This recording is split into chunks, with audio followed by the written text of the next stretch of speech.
Very good. இந்த மாதம் என்ன தலைப்பு? மரம், செடி, கொடி. ஓகேவா?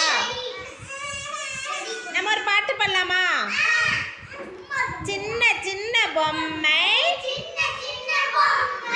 சிங்கார பொம்மை,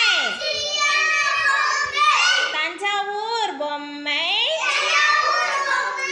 தலையை ஆட்டும் பொம்மை, நாங்கள் செய்த பொம்மை, நல்ல நல்ல பொம்மை.